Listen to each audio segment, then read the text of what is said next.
Good morning. It's 10:30 a.m. Eastern Standard Time here in Ontario, Canada.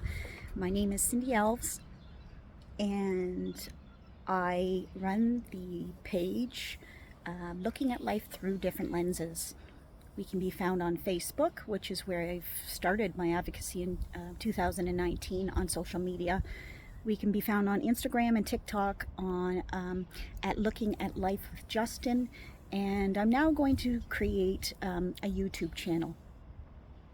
I'm not aware right now because I can't remember the title that I had chosen for the YouTube channel. So I will share that link after. I'm very new to social media. I'm not tech savvy. So there's so much in my brain that I want to do to get my thoughts out to the max. Facebook is just the algorithm and the efforts to shut down a lot of what's going on in conversation wise it's killing a lot of pages, and there's a lot of content is not getting out, and mine is one of them. My content, I have 22,000 followers on Facebook and low engagement, always have had low engagement. But many times when I share something, people will pop on and comment that I've never seen their names before. So I know people watch, and I know people are silently watching, and I hope listening. My opinion is only one opinion.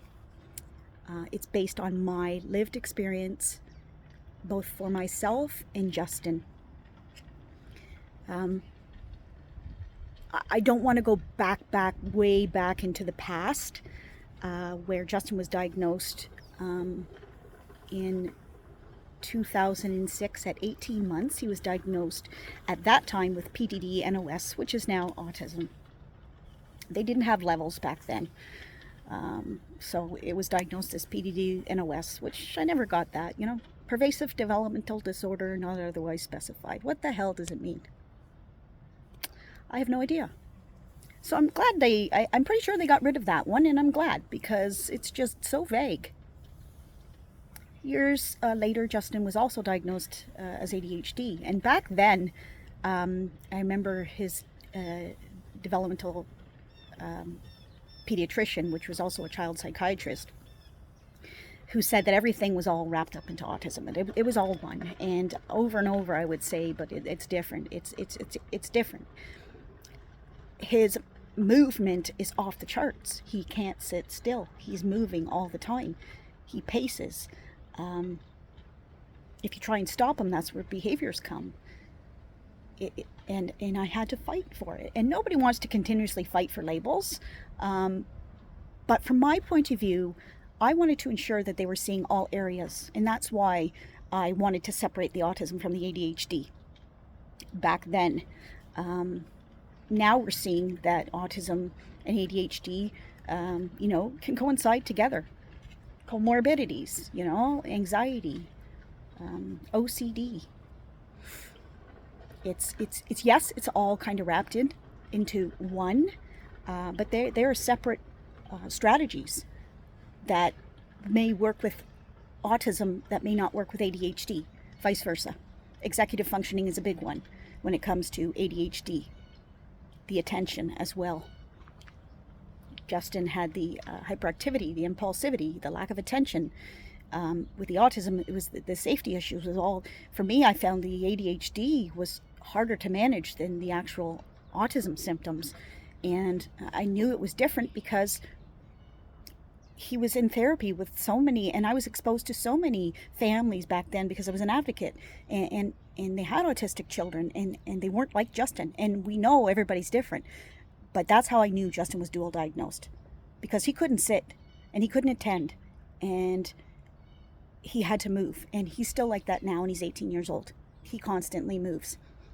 Over the years, I struggled. Is it ADHD, why he needs to move? Is it the need to self-regulate with sensory processing? And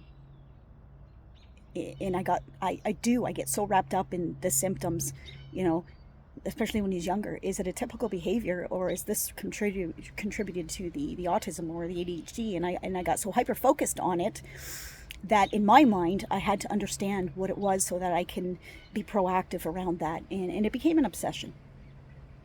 I know now, I'm 51 years old, that my advocacy became an obsession for me, and that's all I did. I lost myself. That's all I did was fight for everybody else, and made sure my voice was being heard, and learn, and research, and do workshops, and I was at everything. The thing is jump ahead to now, 2023, everything I learned back then, I don't do anymore. And a lot of it contributed to the meltdowns that we saw over the years. Contributed, not helped. The current controversy around behavioral ABA, I don't get into it because that's why I left advocacy. I just want to share my life and my thoughts. I can't take on everybody else's emotions because I'm an empath, and it's just too difficult for me. And, you know, people can say what they want to, but I stepped away from advocacy for that reason, because social media now is it's just too hard to advocate. You can never say something right. It's always wrong, you know, and I can't deal with the pressure. I have enough pressure at home in my life. And we hit a crisis in 2019. Justin was 16 years old in high school. And 16 years of his life, he had multiple meltdowns a day. Multiple. And a lot of that was, now looking back, was contributed because we were stopping something that was his innate nature as an autistic individual. You know, so busy trying to make him like the rest of his peers and have him fit in and do what they do. You know, being taught that in the past, your child needs to be indistinguishable from their peers. It is an absolute thing that was done because Justin went through it. Right? In writing in the booklets that they would give you, the goal is to make your child indistinguishable from their peers. If they can't say hello or goodbye in a certain amount of time, then they won't be able to make friends because their friends will just keep on walking by. That's what they told parents. And then we panicked because we want our kids to have friends. Justin wasn't able to do what was expected of him, ever. Ever. That's why he had meltdowns. Because the demands were too high for him. The environment was not meant for him. This is why I'm speaking out about what I am right now, because environment matters. Whether people believe it or not, for our son, the environment matters. And I can probably at least 90% say that a lot of kids that are in crisis and youth, it's got something to do with their environment. Whether it's at school, whether it's at home, whether it's out in the community. You know, kids, in particular autistic kids, are, you know, told what to do constantly, corrected a lot. And I did that with Justin because that's what I was taught. And meltdown after meltdown until he hit puberty and the aggression started in grade 7, grade 8. And aggression is not fun to deal with. But I also come from the standpoint where my heart went out to him because he was going through the first-hand experiences. We have to think about the kids that are going through the experiences. Yes, we as the caregivers and the support, as teachers and therapists, we deal with the behaviors, but we are not actually going through that behavior. We need to think about them more. What are they going through that they have to be so aggressive? What are they going through? What are the triggers? Why are these behaviors happening? How can we accommodate? How can we think outside the box and stop forcing compliance on autistic children and children with ADHD? Because compliance doesn't work for our kids, no matter what anybody says. You know, you want to start talking about slapping my kid to make him listen, and, you know, corporal punishment coming back, all of that. I know full well that if corporal punishment was there, Justin would have been hit all the time. And I would not put up with that. So I continue to share our story because of the success that we are seeing, and that I want to offer hope to people, and that it can happen. It can absolutely happen where you can have an autistic child, teen, adult, some point in their life thriving.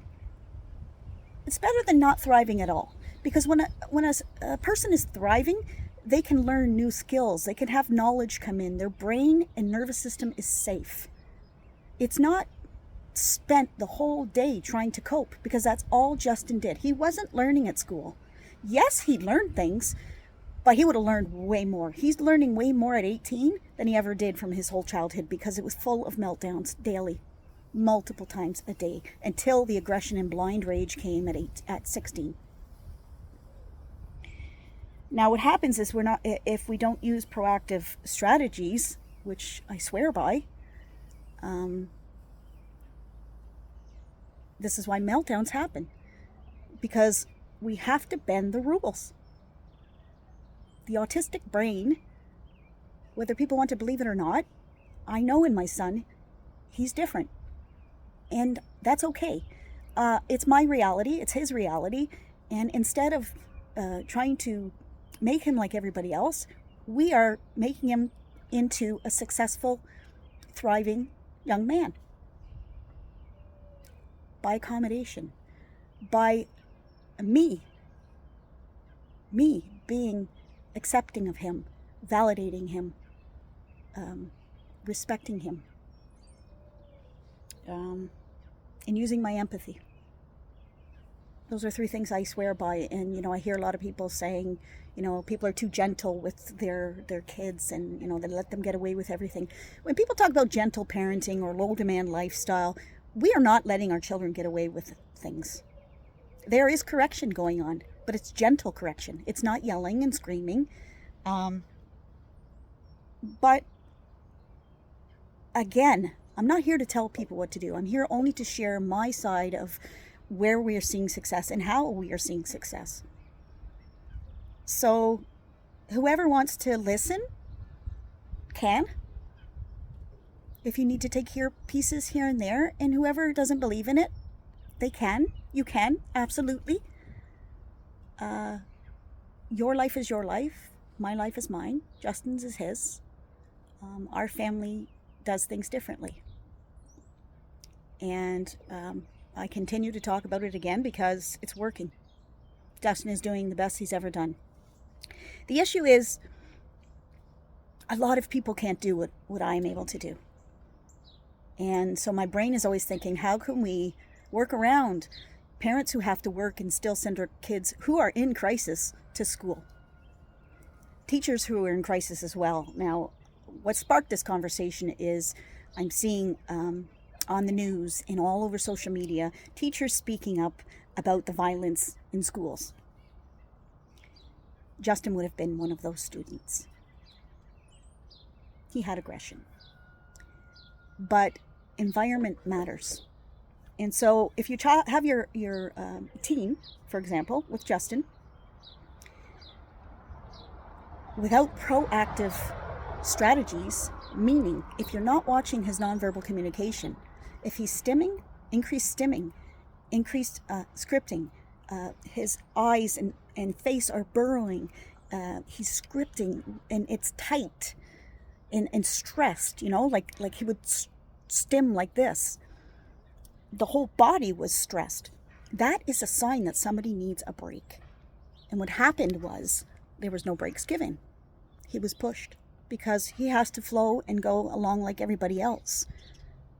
He had 5 EAs throughout the day. He had to go into his next class.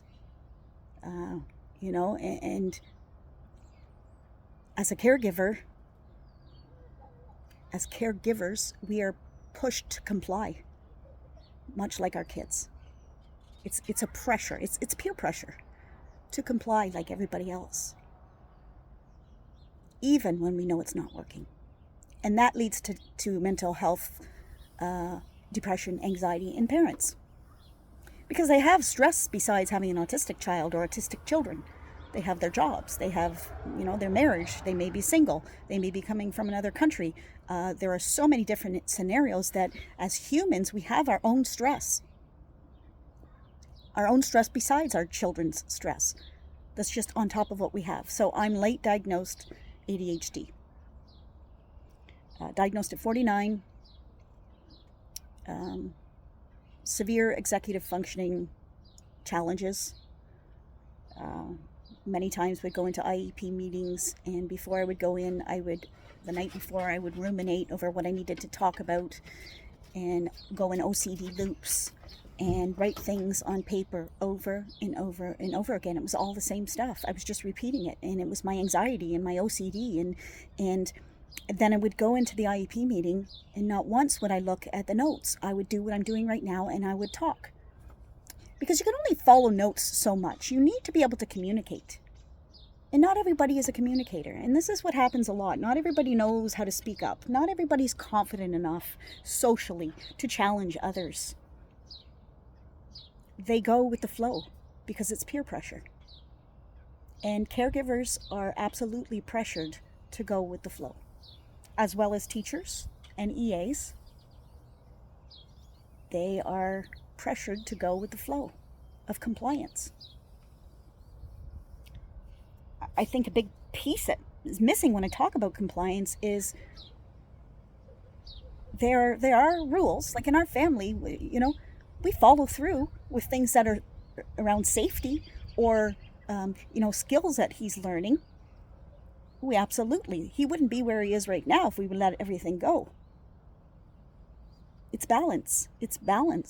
It's understanding when your child, your teen, or your adult with a disability of any kind, when they need breaks, and respecting that and giving them their space, especially when they start to become adults. Justin is considered complex, high support needs. There's no levels. I don't know what level. I'm not even going to go there. He's complex. He has high support needs, yet he's semi-independent. Most people see him as what many people will identify as severe. Even though people want to get rid of those functioning labels, that's what others see him as. And that's why I'm trying so hard to show people his strengths, what he's good at, instead of what everybody sees. They all see what he can't do. From the time he was diagnosed in 2006 at 18 months old, I saw the good.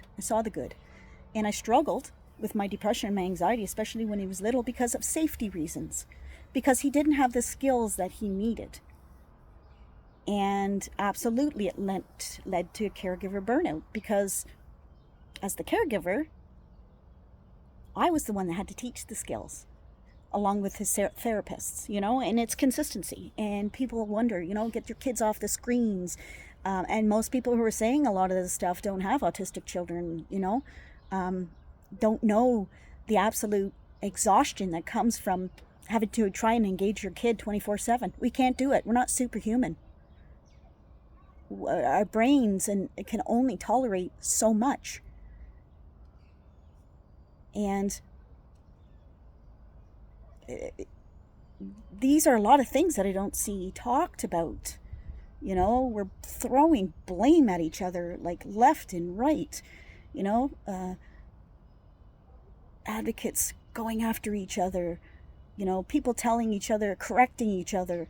People are entitled to their own opinions based on their lived experience. I know my son best. If I didn't know my son best, he wouldn't be thriving right now. He wouldn't have come out of crisis. It wasn't a therapist or the school or anybody that helped Justin out of crisis. It was my husband and I alone. Nobody came to help us. No support. In fact, I didn't reach out because, one, I was exhausted and burnt out and traumatized. And two, because I knew if I had to reach out, say to call 911, which is what a lot of parents have to do and should not be judged for, I knew it would be absolutely worse.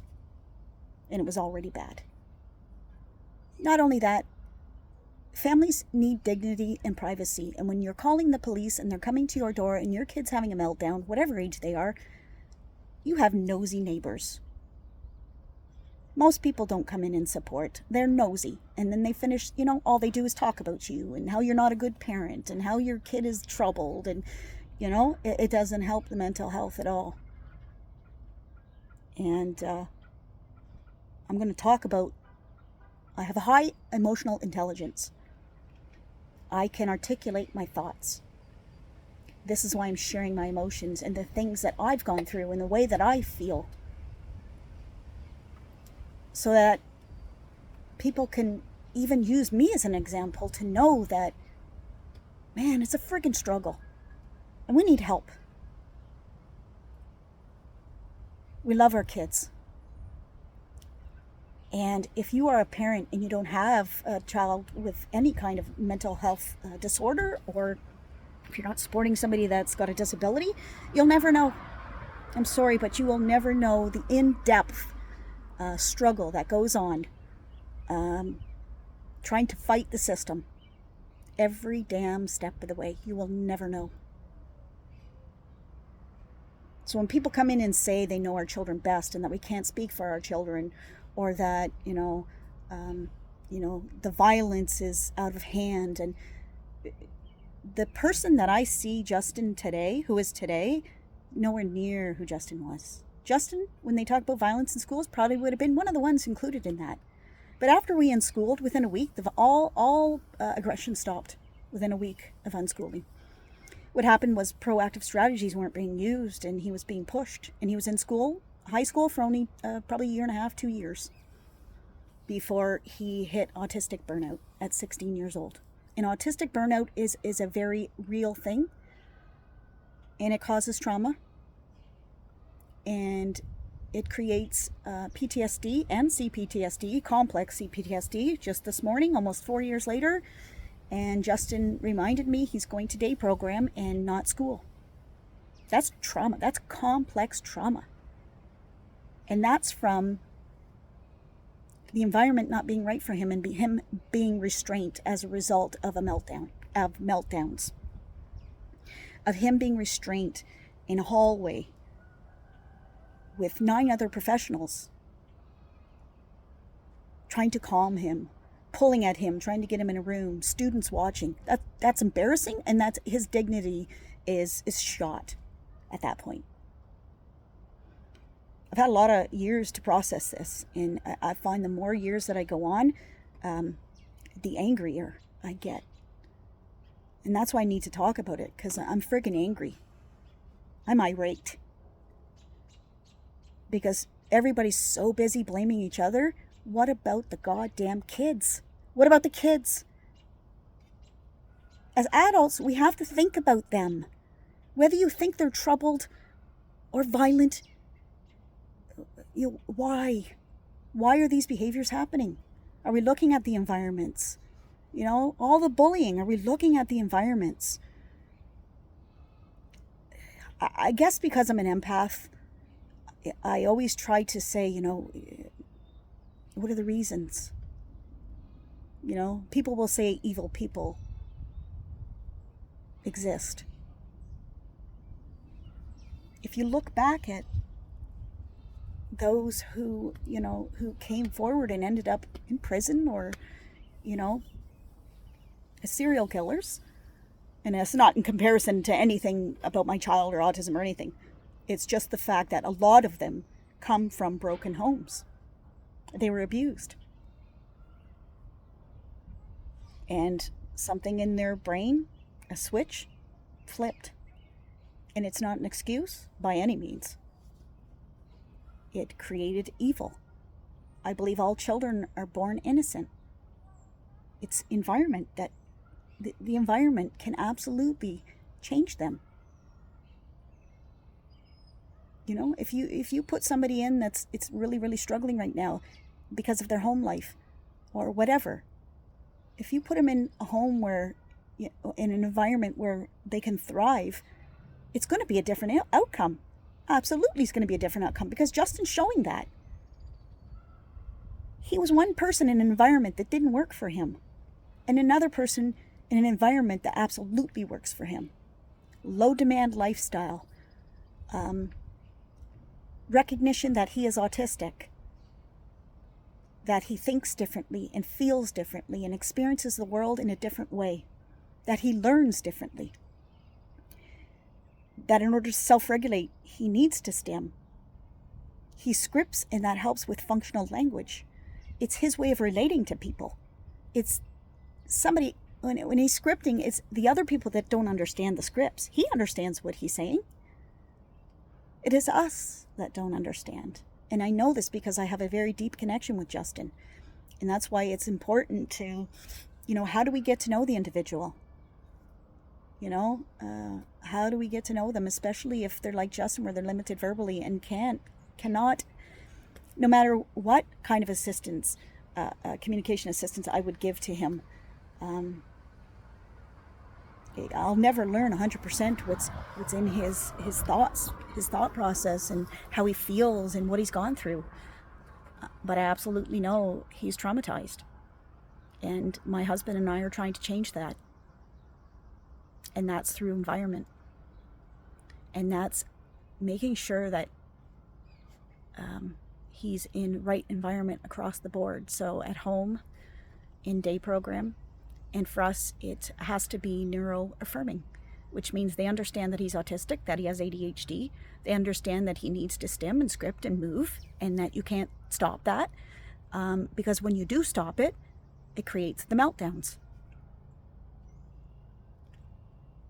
Justin hasn't had meltdowns in years because of a low-demand lifestyle. Because he's in a day program where they're trying to teach him the independence and the proactive strategies and the how to have friendships without forcing them.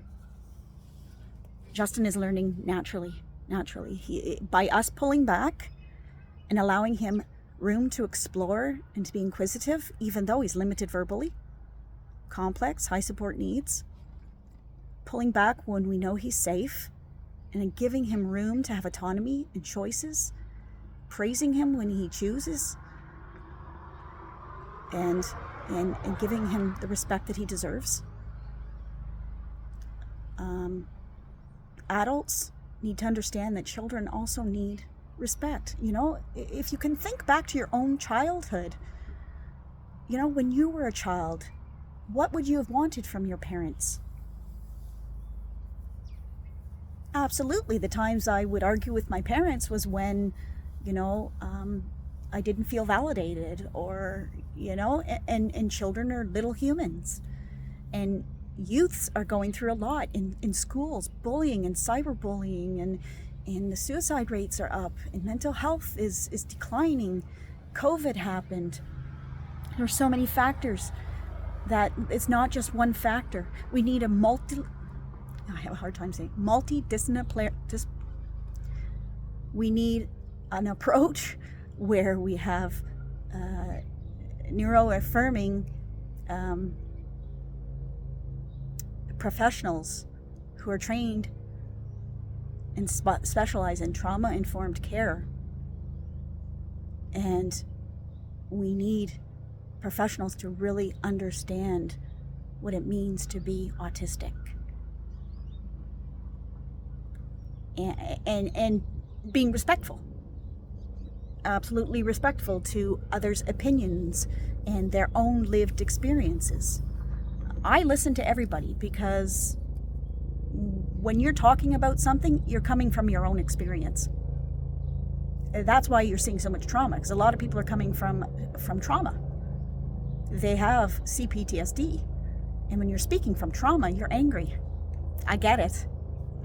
You're angry when people aren't listening to you, and you're trying to tell them about your trauma, and you're trying to help others avoid that trauma. The issue is some people don't have the skills to be able to respectfully debate, listen to others' opinions.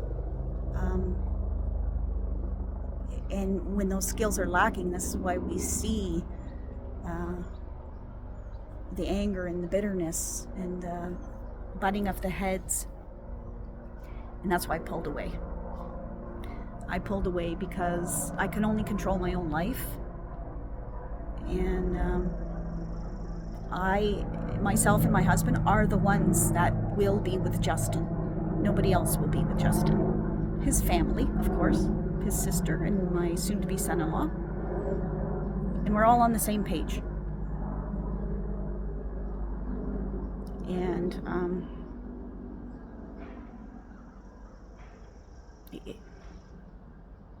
it's adults need to find some kind of common ground, and to me the common ground is the children, is the teens, and adults with disabilities,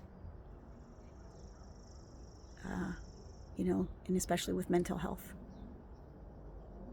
We need to listen more, and not think as adults that we know everything, because we don't. I learn every day, and I love that. I want to continue learning every day, because that means that I can speak about different things. I hear and I listen to other people, so that when I'm speaking, I can, in my brain, I have their scenarios in my head. I can say, what about the single parents? I'm not a single parent, but I can say, what about the single parents? What about those who are coming from war-torn countries who've lost everything, including other family members? And some people lost all family members. They're having to adjust to a new country. If they have an autistic child or a child with mental health, it's complicated. It's not an easy fix. And we need to start looking at environments. What kind of environments are they in? And we need funding. Lots of funding, especially for mental health. We need therapists who specialize in trauma-informed care, because there's a lot of traumatized people in the world right now. We need people to listen. We need to understand it's not just about us and our viewpoint and our experience. It's not just about us. It's not just about me. It's not just about Justin. I'm only sharing my story because I feel like I'm trying to balance everything.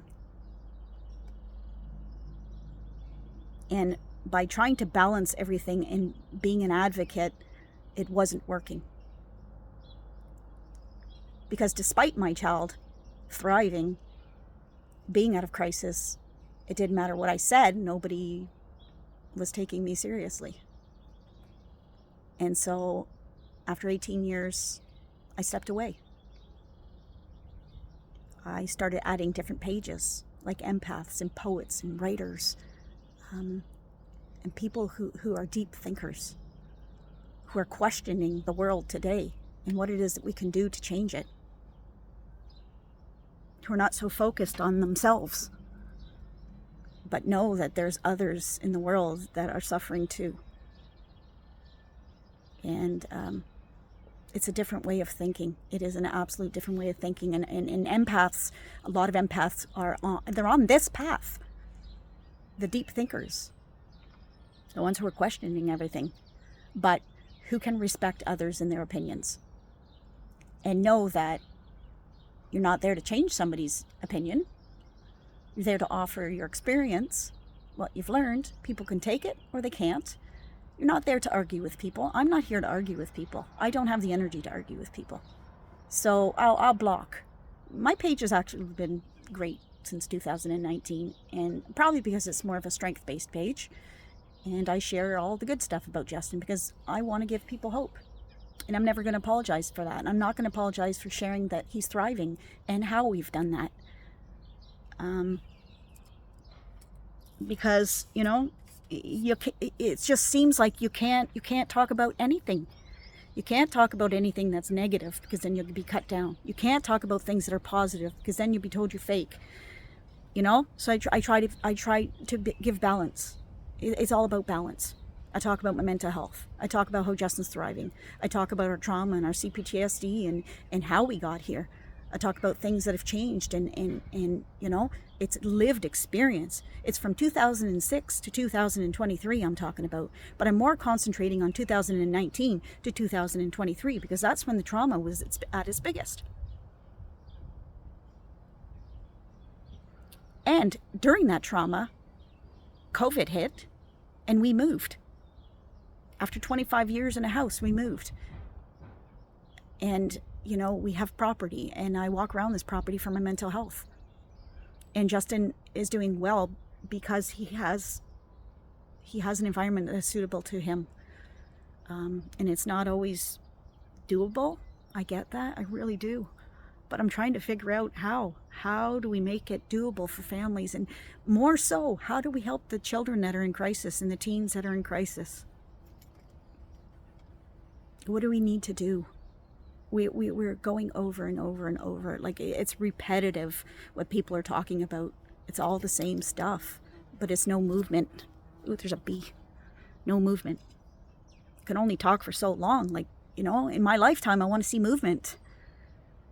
I want to see that Justin's going to have a good future without me here. And I'm terrified because right now, it doesn't look like it's good. Doesn't look like it's good for him. In Ontario, it's a 30-year wait list for housing. The only way you're going to get into housing is if we're in absolute crisis over and over and over again. And then you could be thrown in any supportive housing. It doesn't matter if it's a fit for them or not. And while we're on the topic of supportive housing, you know, no parent should be ever judged for the choices that they make for their children, whether they have to put them in supportive housing. You know, it's hard enough for parents to have to make that decision. They do it with love in their hearts. Too many people think they do it because it's the easy way out. They're trying to do what is best for their child many times. And again, if you don't live the life like we do, you will never get it. You can have empathy. You can show respect. You can tell us, you know, I understand. But we know deep down inside, you truly may not get it, ever. So I'm going to continue talking about it because we need balance. We need adults to step up to the plate and see that this is what we're doing, is we're doing it for kids, and not just select few kids, not the kids that are great in sports, the kids that get, you know, that are going to contribute to the world, the kids that are academically inclined to go on to university and college. We have to do this for all children, all teens, all young adults or older adults with disabilities. They're not write-offs. They can absolutely contribute to the world. So thank you for listening, and I'll get my YouTube channel name up there. I'm not sure what it is, but my lives, I don't get a lot of people, and I talk a long time, so this is probably the best way to do it. And I get what I need to off my chest, which is a form of therapy for me. Because going in to see a therapist, it's not working for me. I have trauma. And, you know, if family or friends see this, I'm not the same person I once was. That person is gone. I have trauma, depression, anxiety, CPTSD. I retreat to save my sanity. I retreat because I need to decompress. I have ADHD. I'm the parent of an autistic young man who needs me. I am turning into an introvert to protect myself. And whether you're family or friends, please don't take it personally. Don't take it personally. It's me. I am not the same person I once was, and I'm trying hard to be the best that I can for my family. And sometimes that means not going to things, or not calling people back, or not wanting to talk to people. And I don't want people taking that personally, because what that does is creates anger in me, because I feel like you don't get it.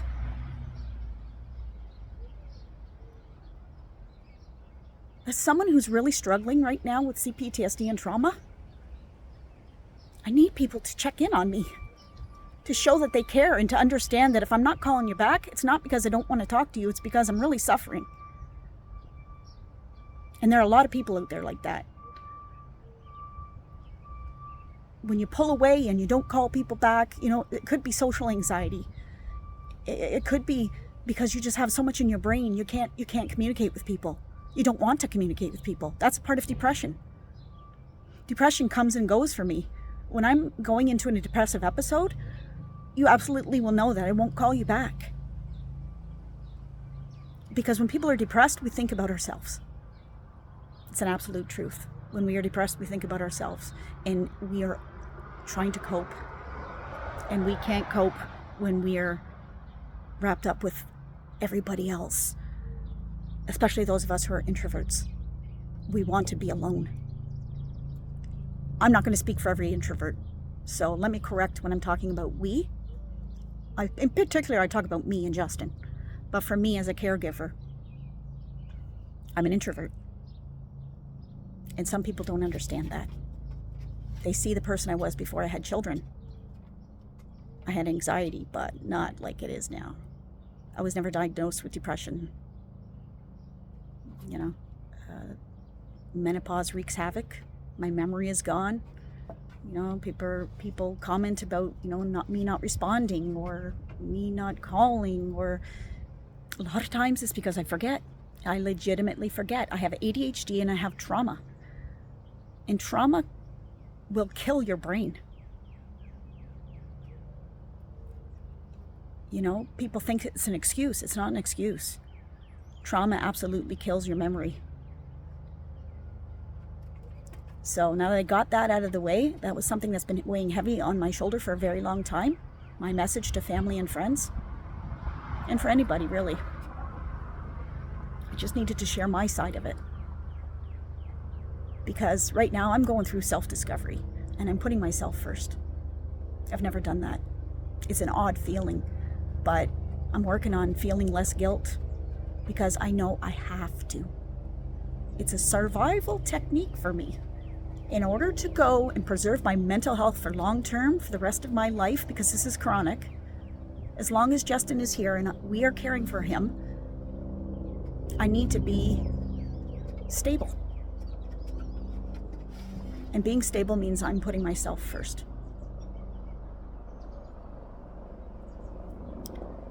Thank you for listening.